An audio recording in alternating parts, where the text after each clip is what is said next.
We can't stop talking about it because we have a long way to go. Welcome to the Last Catherine podcast.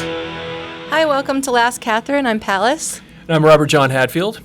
And today's What's in the Blank. This one is from the Centers for Disease Control. I think this is really fascinating.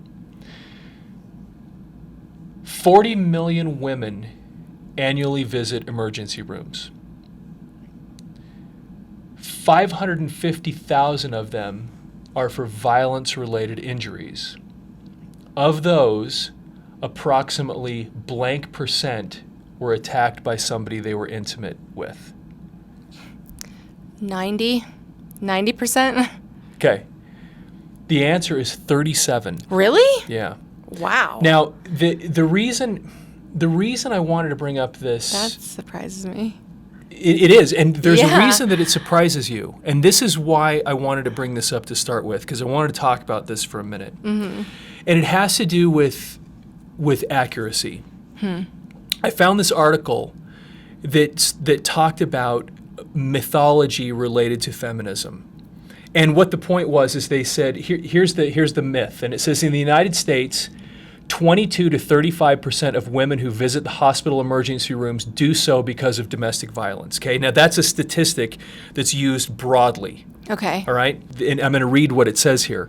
In the United States, 22 to 35% of women who visit hospital emergency rooms do so because of domestic violence. Now that's a number that we've just been trained to believe, that's what it is. When you read the actual numbers, the Justice Department and the Centers for Disease Control are not referring to the 40 million women who annually visit emergency rooms, but to women numbering about 550,000 annually who come to emergency rooms for violence-related injuries. Of those, approximately 37% were attacked by intimates.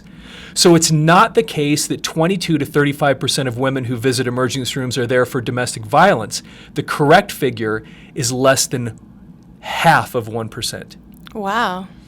But see, and this is why I wanted to bring this up today, because we have been trained to accept certain numbers that are just not correct. Yeah. Now, the question that I had for you is, does that help the cause? Putting out numbers and sticking with them that are not actually correct, does that help the feminist cause? No. I mean, I think people put a lot of stock in statistics. And statistics can be,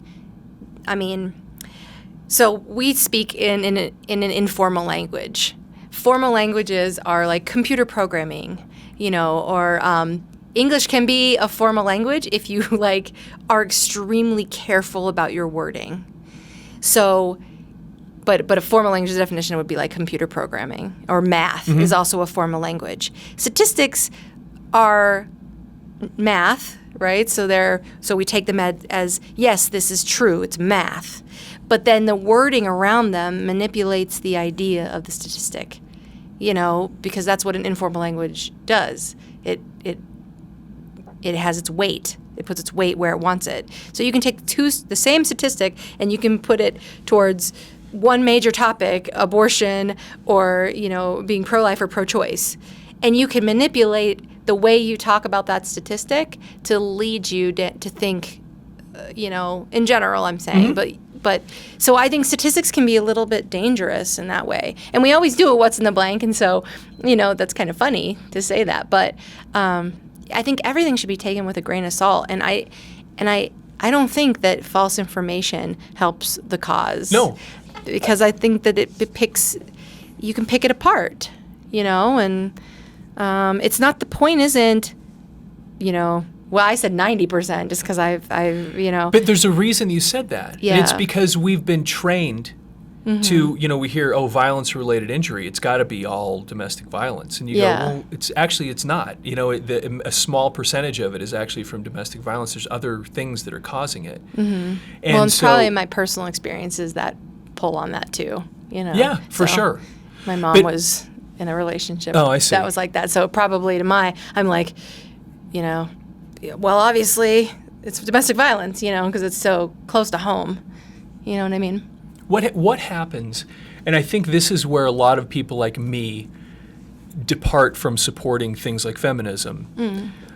because you hear these numbers that really, when you get down to it, aren't accurate, but get used over and over and over to try to make a point. And people think, well, I think the greater point is more important anyway, because so we're getting, we're moving our issue forward, even if it's done, even if it's really not done the right way. And where this causes a problem, I think, for a lot of people, is that, and it's kind of like racism too. You've got certain people in this country that as soon as there's something done to an African American person, it's instantly racist. Period. The end. There's no discussion. It must be racism. And it's the same thing with feminism. As soon as something happens, it must be because of feminism, or it must be because they're sexist. And the problem for somebody like me is when everything is sexist, then nothing is. When everything is racist, then nothing is. And it demeans when real racism takes place. And it demeans when real sexism takes place. It's like the boy that cried wolf. When you cry wolf every single time something happens that could somehow be twisted into being that type of a thing, then no one believes it anymore. And so when I get statistics like this, and I'll tell you, I'm going to, real quick, it's one of the things that, as a member of the LDS Church, that I struggled with for a long time. It's that there is the LDS Church's history is so awesome, and I love studying it.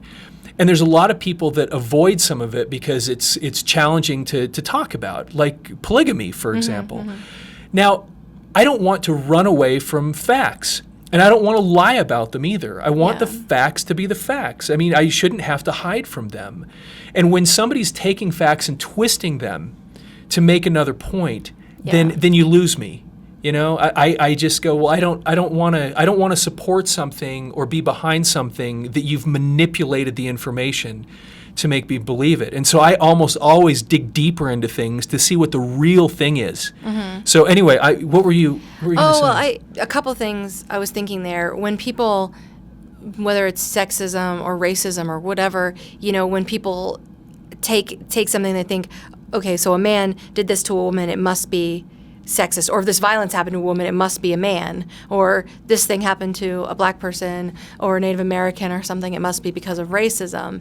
Then you're kind of discounting, you're saying, so there's this minority group, women, Native American, black, whatever, and you're saying that there's this opposite group that is hurting this person. When sometimes internally the group will hurt each other. Women hurt women. Black people hurt black people, and that's racist. I mean, like gang violence, is oftentimes racist. You're from that area, and I'm from this area.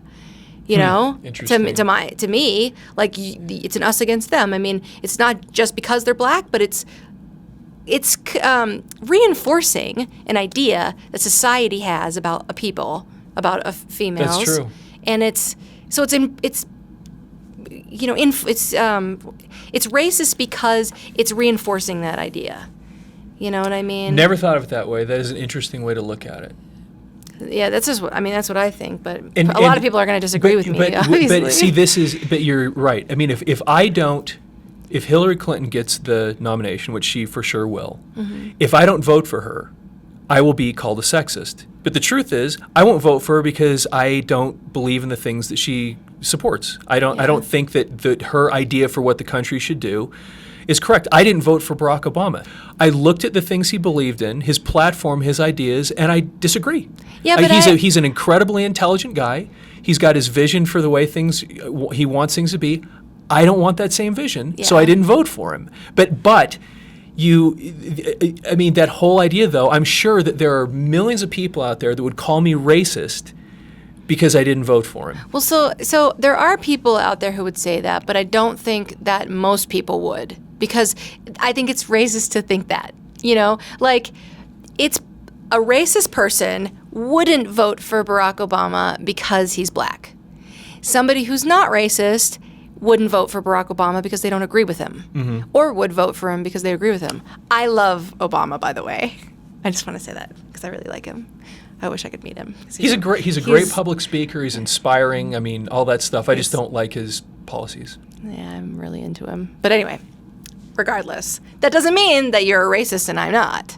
That's my point. Is I think some people, might categorize, but that's very ignorant to me. Yeah, it's very racist and sexist to say, well, you're not voting for Hillary, that's sexist. That means to me that somehow because she's a woman, she should get a leg up. Special because treatment. She's been beat But, down. but think about that, though. That's sexist. but see, if you flip it around, though, if someone voted for Barack Obama because they wanted to be part of the first black president, but was that racist? I don't think people did that. There were people that did it. I know people that did that. Okay. Well, that were like, I wanted to be a person that cast a vote to be part of that thing with the first black president. And I look at that and I go, if you were looking at his skin color when you voted for him, that's just as racist. If that's the only reason you voted for him, then that's to me. Because you're looking at his skin color. Yeah, if you vote for him or against idea. him because of his skin color, then that's racist. That kind of doesn't make sense to me. I didn't meet it's the anybody. same thing. I never met anybody. I know quite a few people that did that. I'm not They sure wanted why to be a they would part do of it. that. History But changing. you are a part of it because it's just life. Yeah. Well, I voted against him, and I was part of it too because I voted for him not to be president.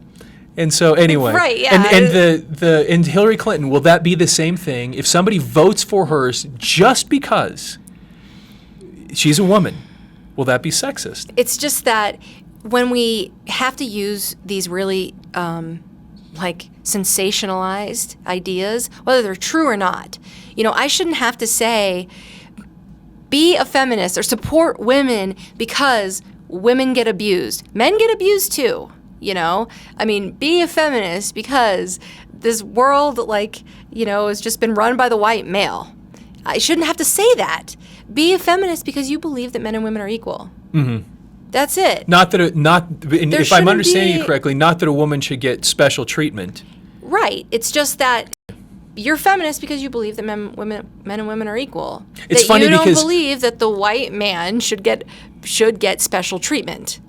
That's basically it. That you don't believe that anybody the white man should get special treatment. Yeah, but I think the white man has gotten special treatment. Oh, yeah. Yeah. So I guess that's all no you're question saying. About it. Maybe is that there should be no special treatment. People should be judged by the content of their character, not the color of their skin or their gender. Right. If he's the rich CEO, don't give him special treatment because he's a rich CEO.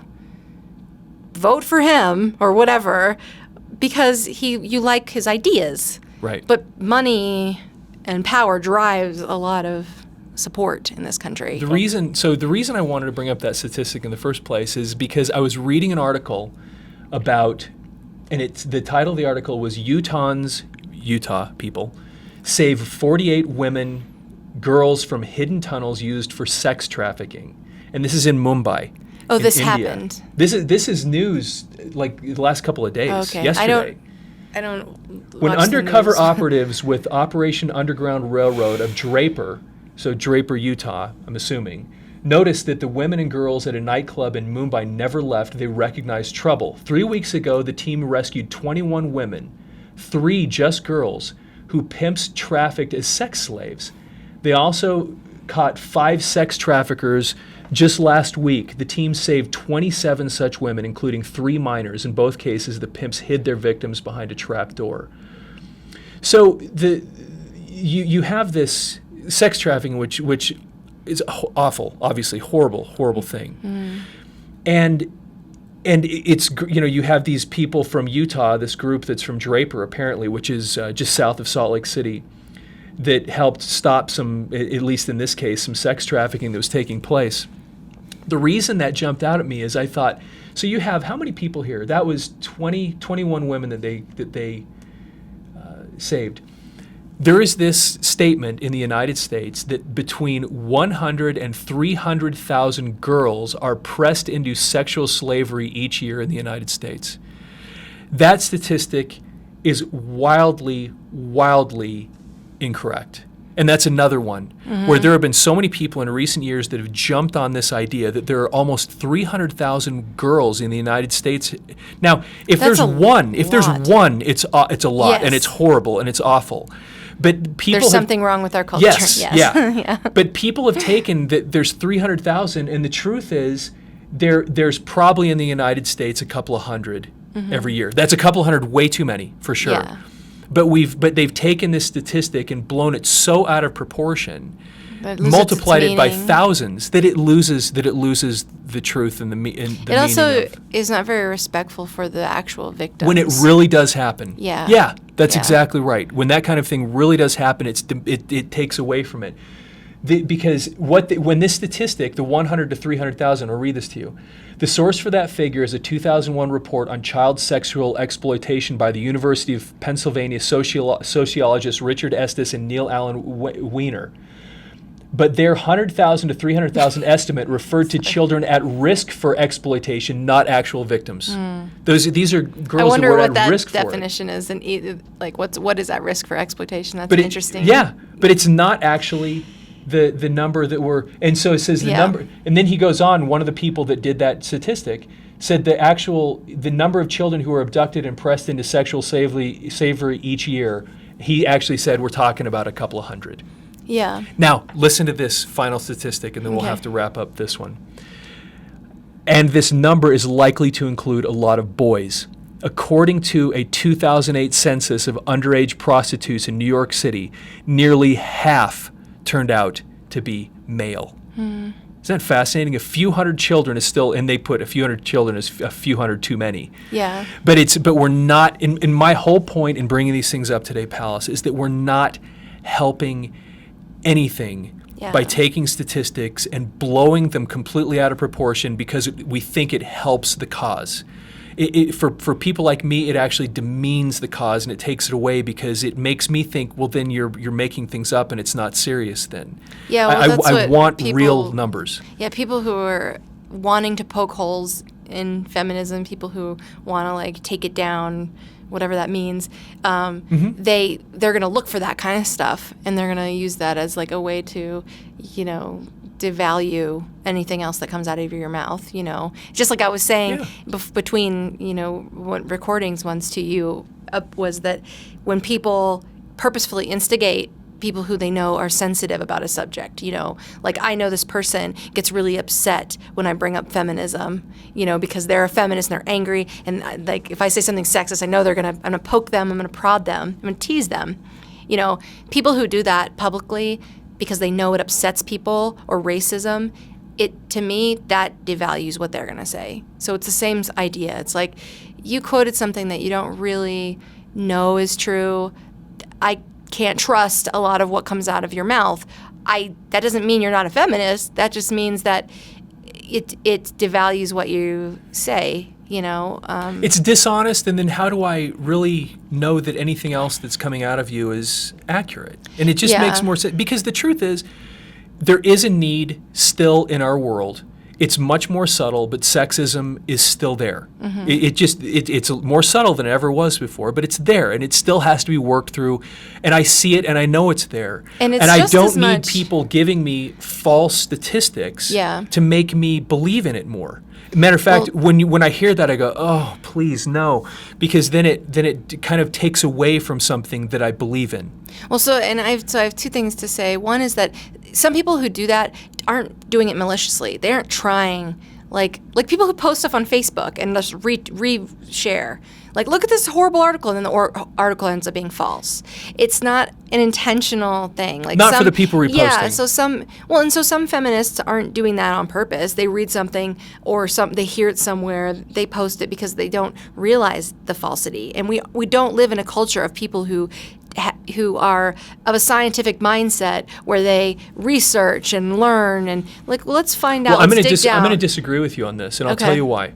Because as a member, once again, of the Mormon Church, I have been and exposed myself intentionally to quite a bit of anti-Mormon literature. And I'm here to tell you, people take statistics and facts and they twist them and they take little pieces out to try to attack and destroy the LDS Church. Yeah. And the same thing happens from the church. The church will kind of purposefully leave certain things out so that it doesn't look bad. And either side It's just not the way to do it. But I'm telling you, there are people that so adamantly want to destroy the LDS Church.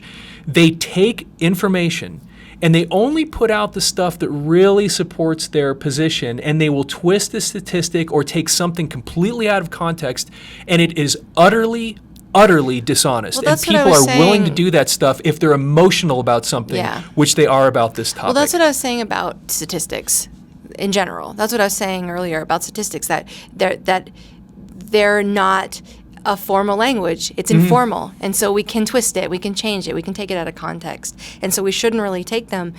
Should take them with a grain of salt. But my point wasn't that everybody who takes these statistics isn't doing it maliciously. I'm saying that people on like Twitter who are sharing these statistics. Most people aren't. Yeah, they don't maliciously. Yeah, they aren't. And so we've all probably been guilty of that. I know I've posted something on Facebook that probably wasn't something intense like this, because I tend to stay away from it just because it hurts me personally just to read about it. But something stupid like this person, did this on a pogo stick, and then people are like, no, it's a, Oh, right. It's a Gawker or whatever, some fake article. And then I'm like, oh, duh, of course it's a fake article. So I've been, I've been guilty of that. But that's my point, is that people just read something and just share it, and they're not doing it maliciously. But so I guess the point is that in the future, as you go forward in your life, if you read something that's really intense, like, be a little scientific about it.